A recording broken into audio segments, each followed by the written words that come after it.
ለእኔ ኢንፍሉዌንሻል እና ማይቲ የምለው ሰው ምን አይነት እንደሆነ ታውቃላችሁ? አቧራ የማያስነሳ ሰው ማለት።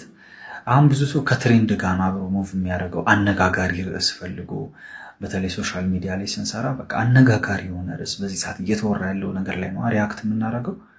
እነዛን ነገሮች ለማድረግ አንድ ተራ ሰው ተነስቶ ጥሩ የምናገር ነገር ይኖረው እንጂ በጣም በዛ ነገር ቫይራል መውጣት ፌመስ መሆን ይችላል። ግን እኛ አዘ ክርስቲያን ኢየሱስ ድጋሚ ሲወልደን ውስጣችን ያስቀመጠው ፐርፐዝ አለ። እሱን በትክክል አንደርስታንድ ብናደረግ ሪቫይቫል ነው የምናስነሳው። በቃ እቺን ምድር ሼክ አድርገናት ነው የምናልፈው። እና ራንድም የሆነ ነገር በማድረግ ጊዜያችሁን አታሳልፉ። አንዳንዶቻችሁ ታስታውቃላችሁ ምን አይነት የእግዚአብሔር ፐርፐዝ እንዳለባችሁ እንዲሁ ታይቶ የምታስታውቁ ሰዎች አላችሁ። ግን ጊዜያችሁን የምታጠፉት እግዚአብሔር ከተናገራችሁ ነገር ሮንግ ዳይሬክሽን እየሄዳችሁ ነው። በሰው ዘንድ ተቀባይነት ማግኘት ሴሌብሪቲ መሆን ምናምን አይደለም የእግዚአብሔር ፐርፐዝ። ያው የእግዚአብሔር ፐርፐዝ እንደዛ ያደርጋችኋል፣ ግን ዋናው ጎሉ እሱ አይደለም።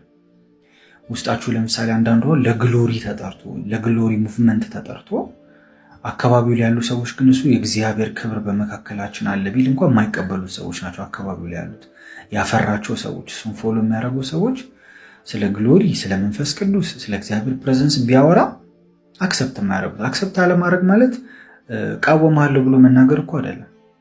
ኤክሳይትድ አይደሉም ያ ሰው እንደዚህ አይነት ነገር ሲያወራ። እና እግዚአብሔር ከተናገራችሁ ነገር ጋር አብሯችሁ ያሉ ሰዎች፣ ኢንፍሉዌንስ እያደረጋችኋቸው ያሉ ሰዎች የማይገናኙ ከሆነ ዩአር ኦን ደ ሮንግ ዳይሬክሽን። እና በቃ ውስጣችሁ ያለው ነገር ዲስከቨር አድርጉ። ራንድም ሰው ተነስቶ እኛ እኮ ክርስቲያን፣ እኔ እኮ እግዚአብሔር ልጅ ነኝ፣ አንድ ቻይልድ ኦፍ ጋድ፣ ይሄ ሁሉ ኢንካውንተር፣ ይሄ ሁሉ እግዚአብሔር ህይወቴ ላይ ኢንቨስት ያደረገው ነገር ኖርማል ሰው የሚሰራውን ነገር ሰርቼ እንዳልፍ አይደለም።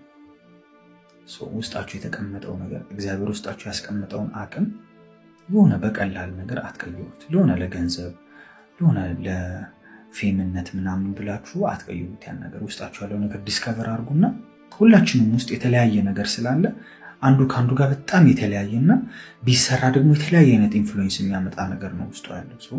እሱን ዲስከቨር አድርጋችሁ ፌዳዌ እንዳታረጉ። የሆነ ሲዝን ሽፍት ሲያደርግ ፌዳዌ ካደረጋችሁ መመለስ አይቻልም ወደ ትልቅ ፖዚሽን። ዲስከቨር አድርጎ ውስጣችሁ ያለው ነገር